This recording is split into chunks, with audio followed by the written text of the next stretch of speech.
Olá, um prazer contar com você aqui. A internet é um dos fatores mais relevantes nesta discussão sobre o aumento de casos de violência nas escolas.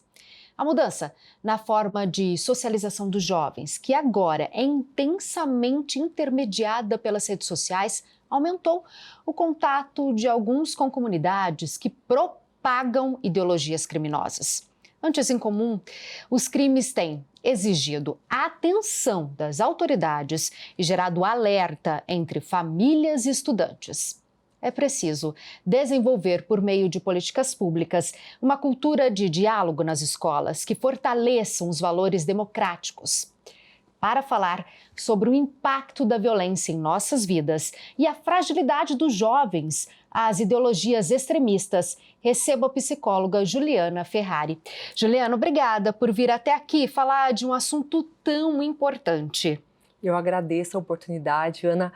Realmente é importante e importante também a gente falar sobre isso. Muito, e esse espaço é para isso. Eu começo te perguntando, Juliana, como que essa onda de violência está impactando as nossas vidas?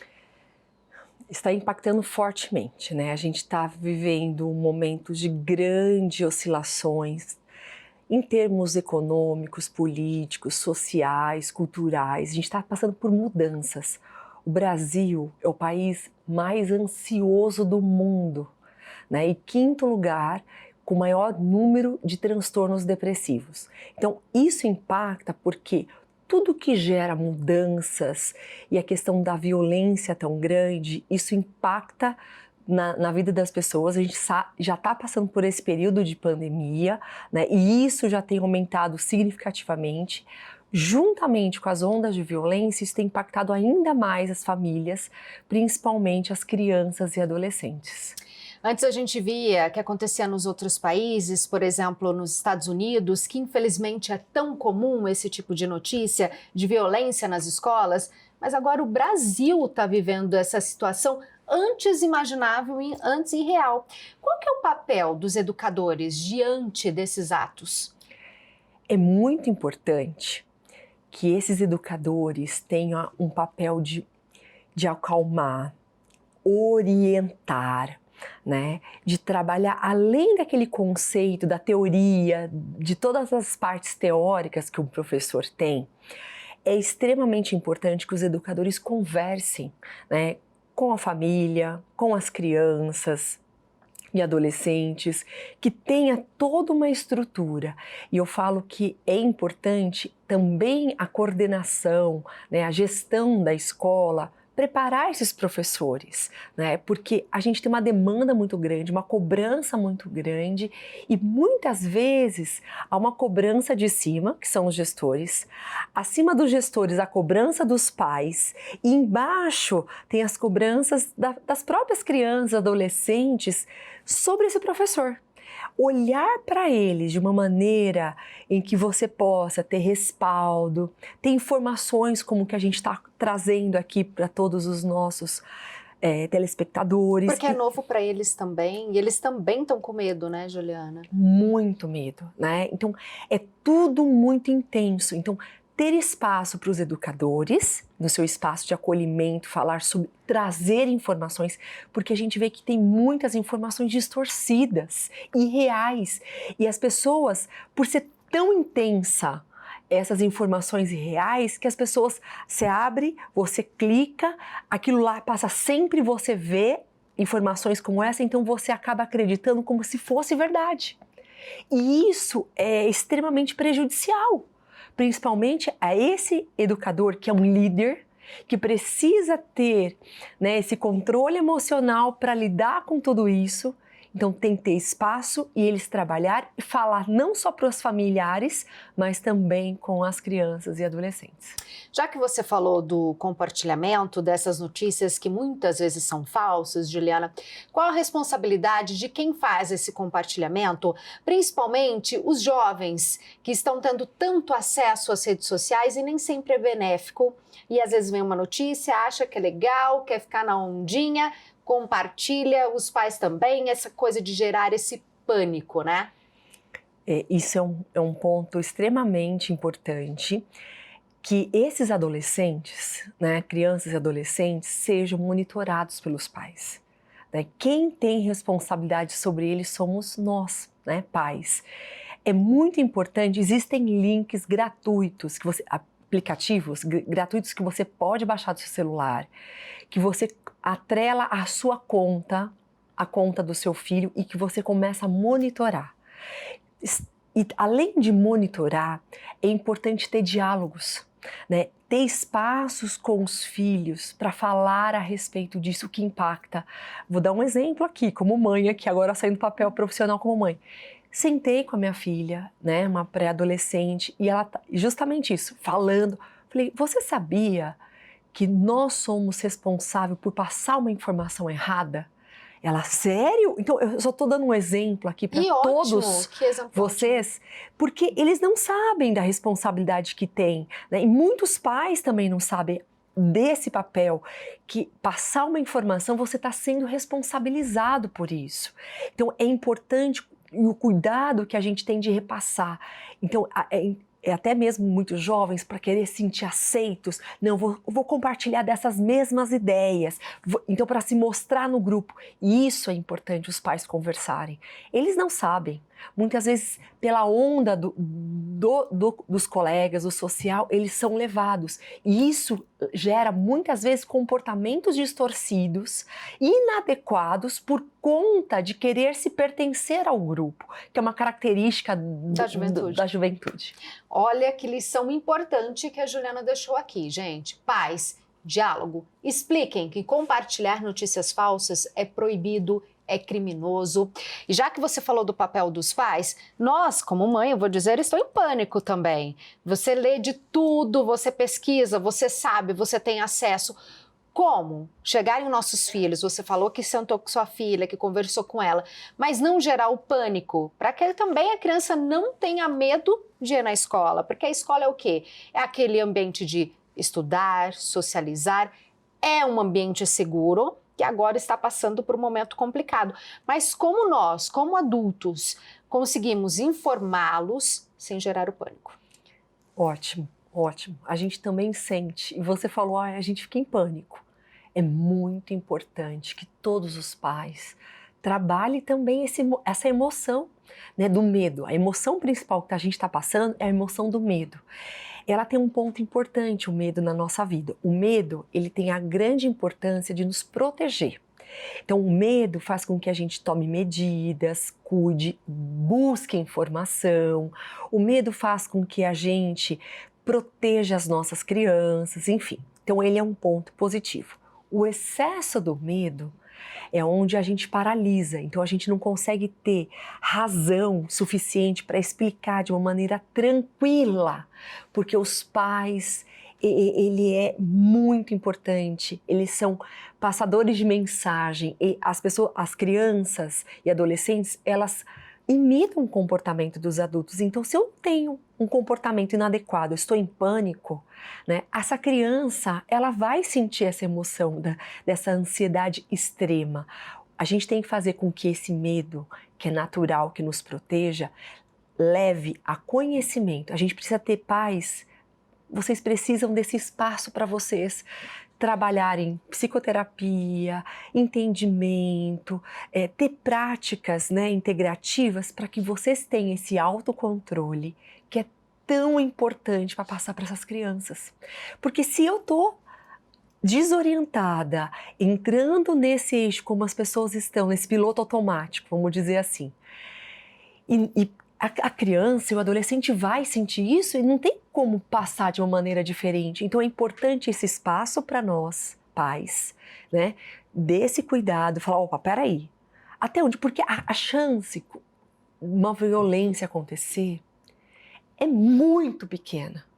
É assim, é 0, a gente tem um número muito pequeno, como a gente tem riscos na nossa vida. Então, se a gente parar para pensar que isso vai acontecer, é uma coisa distante. O que a gente está vendo é o excesso de informações ao mesmo tempo acontecendo e já lembrando de casos. Porque assim, gente, ao longo da nossa história, a nossa vida, a gente tem muitos casos de violência, né? Assim, não é de agora. A gente tem um momento agora muito crucial por vários fatores, né, que a gente já falou no início do programa, mas a gente precisa entender a importância da gente ter o autocontrole, porque senão a gente fica nesse piloto automático e o excesso nos paralisa, nos prejudica e o comportamento dessas crianças está sendo muito reflexo dos seus pais. Dá sinais quem vai cometer um tipo de crime como esse? Ele dá sinais ou nas redes sociais ou no comportamento em casa? Ele dá aquele despertar para quem está assistindo a gente para poder ficar atento? A maioria sim, né? Assim, você percebe pelo comportamento diferente dessa pessoa, né? Ele até em todos os casos, quando a gente vê um surto desse, a gente percebe os sinais que às vezes a gente está tão envolvido ou no celular ou nessa vida, né, profissional e cheia de atribuições que a gente não acaba vendo. Dá sinais, a pessoa está distante, a pessoa não interage com você, às vezes é uma ameaçadinha em tom de brincadeira, que as pessoas não vão acreditar que seja verdade. Eu estou falando isso não para gerar pânico, mas para gerar um cuidado. Despertar esse cuidado, Ana. Despertar esse olhar, que é um pedido de socorro dessas pessoas, né? Então, se a gente perceber o quanto antes que a gente pode antecipar, de olhar para essa criança que está sendo com bullying, que tem todo um marcado, e você quer que ela faça, reaja, e nem todo mundo consegue reagir de uma maneira proativa, saudável. Então, olhar para as crianças, olhar para adolescentes, olhar para comportamentos inadequados, fechados, calados, comentários que, assim, eu não imaginava que fosse, porque a pessoa não acredita, mas muitas vezes ela repete muito, às vezes, o comportamento principalmente esse mundo tecnológico, esse mundo que está tão em alta de você ver jogos, né, de celulares, aplicativos, as redes sociais que incentivam muito isso, você acaba não sabendo distinguir o que é real, o que é um mundo fantasioso virtual, que não é real. E aí a pessoa acha que isso é comum, que isso é natural. Então a gente precisa entender, né, afastar desse excesso tecnológico, porque passar tempo com a criança, né, em conversas, não permitir, a criança e adolescente precisa ouvir não. Precisa ter limites, né? Então, limite, diálogo, tempo, olho no olho, né, Juliana? É isso, Ana. Olho no olho, carinho, o amor é muito importante. Ficamos mais vulneráveis e mais encorajados no ambiente digital. A busca desenfreada por visibilidade desperta um misto de sensações, principalmente nos adolescentes, que são muito mais suscetíveis a discursos extremistas. Estamos preparados para esse mundo digital sem barreiras, que você pode me ofender, não vai ser punido, pode curtir esses discursos de ódio, de racismo, de ataques? Estamos preparados, Juliana? Eu acredito que não. A gente precisa um longo tempo de olhado, cuidado. A gente tem um direito digital que está vindo justamente para responsabilizar. A gente está tendo muito mais consciência e informação hoje. Essa consciência e informação que a gente tem hoje vai deixar com que as pessoas estejam mais antenadas, porque o nosso futuro vai ser tecnológico, a gente não tem como tirar isso. O que a gente tem é como conscientizar desse uso excessivo, que isso está impactando muito negativamente na vida das famílias, das crianças, dos adolescentes e na vida dos adultos, né? Quando a gente fala sobre isso, a gente fala assim, não é criança e adolescente. Não, os adultos, porque eles também estão observando o comportamento desses pais. Por isso que a gente vê, por exemplo, pessoas que trabalham com alta tecnologia no mundo, lá no Vale do Silício. Por que esses pais desses grandes empresários têm seus filhos em escolas que não têm essa tecnologia? E eles não deixam, né? Eles terem certos aplicativos também, né? Não deixam, estão em cima e ter momentos como esse. Por que isso acontece? É porque isso faz mal. A gente está vivendo momentos que vai ter essa desintoxicação dessa questão tão violenta, a gente vai ter o quê? Com informação e conhecimento. São essas as formas que a gente tem como evitar. Que a gente vai ter uma proteção total? Não. A gente precisa ter mais consciência, mais informação correta e se trabalhar mais para lidar com essa demanda. A gente não tem como mudar, mas a gente tem como preparar e gerenciar o que vem para a gente, para como controlar isso da maneira como vou reagir com os meus filhos, com o meu trabalho, com a minha vida. Isso a gente tem como controlar. E esse é um ponto importante, porque senão a gente fica à mercê e passivo. Não temos o que fazer. Não, a gente tem muito. O que nos cabe, a gente pode fazer. Não é só deixar na mão do outro, né? Não é. Porque quando a gente deixa na mão do outro, Ana, a gente acaba tornando o nosso comportamento mais passivo. E a gente precisa, o que eu posso fazer? Então, assim, para todos os pais que estão aqui nos assistindo, o que eu posso fazer diferença na minha família? Seja com diálogo, seja com o uso da tecnologia, seja com formas de regras, assim, de almoçar, de conversar, de ter tempos, de ter esse limite. Criança e adolescente ama isso. Parece que não. Eles querem se rebelar, mas eles amam porque eles precisam para se organizar. Porque o mundo interno, ele não é organizado, ele não tem um aparato emocional que o adulto tem. Então ele precisa disso. E a gente, como pais, como profissionais, precisa orientar as pessoas.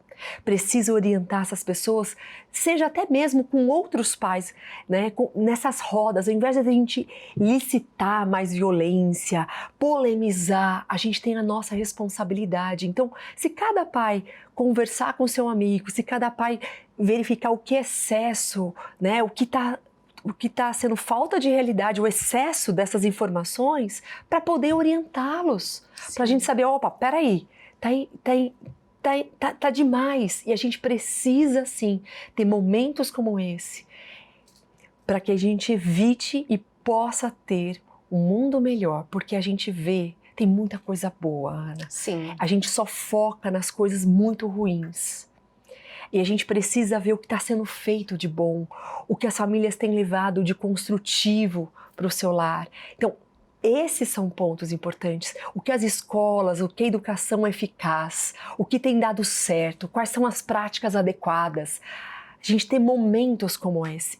Porque quando a gente trabalha assim, a gente trabalha na prevenção. O problema é quando a gente trabalha no emergencial, no vermelho, em que a gente tem poucas medidas e urgentes para tomar e fazer. Então, não espere uma notícia. Acontecer, como aconteceu agora, né, Juliana? É preciso ter um novo olhar, né? Um olhar mais atento. Cabe a nós pais também, né? Nos policiarmos, né? Ver Muito. aquele exemplo que a gente está dando, se a gente está dando aquela atenção necessária para os nossos filhos, para que não aconteça mais isso. Quero que você deixe um recado para os papais que estão assistindo a gente, que estão com o coraçãozinho apertado agora, neste momento. Eu acho que é tão importante tudo que você falou aqui, eu acho que a gente precisa fechar com chave de ouro. Olha, o que eu deixo para os pais é que ser pai e mãe não é fácil, né? A gente tem uma sobrecarga muito grande, dar conta e querer fazer o melhor. E muitas vezes o querer fazer o melhor, a gente acaba deixando de lado o que é essencial. Né? Às vezes, não, eu estou fazendo isso para o seu próprio bem. Mas o que é essencial? É uma reflexão. O que é essencial para o seu filho? O que é essencial para a sua família? Pensar no amor, o pensar no diálogo, na comunicação, né? E que a gente possa ter mais paz e que a gente possa ter momentos como esse que a gente está conversando, ao invés de julgar o outro, condenar pessoas, pais, apontando, ou escola, a gente possa ter diálogos, né, mais assertivos, pouco passivos e nem agressivos, mas assertivos, que a gente possa falar, ser ouvido, não só nesses momentos da escola, na educação, conversar sobre o que vocês estão sentindo com a escola, é importante isso. E também com a sua família, né? Esse é o ponto essencial, porque a gente tem que reverberar e ter esperança do acreditar. E a gente só pode trabalhar isso se a gente acredita do verbo não esperançar, do verbo não esperança, né, de esperar, mas do verbo esperançar, de acreditar. A gente não tem que ficar passivo, a gente tem que fazer a nossa parte. Não é fácil, por isso que quem precisar de ajuda, busque essa ajuda. A gente não tá sozinho, a gente não consegue tudo sozinho. Às vezes a gente fala assim, nossa, eu não tô dando conta. Isso já vai ser saudável para poder ajudar melhor, por uma orientação na área pedagógica da escola, com informações. Então a gente precisa ter momentos, né? A gente não é perfeito, mas ter momentos de reflexão, cuidado e propósito. Adorei, Juliana. Tenho certeza que quem está assistindo a nossa entrevista também ficou mais tranquilo. Muito obrigada, viu? Muito obrigada pelas suas palavras. Eu agradeço a oportunidade. É preciso desenvolver, por meio de políticas públicas, uma cultura de diálogo nas escolas que fortaleçam os valores democráticos, unir pais e educadores para proteger os alunos. Aproveita então e compartilhe essa entrevista tão importante e que pode ajudar muita gente. Até mais. Tchau, tchau.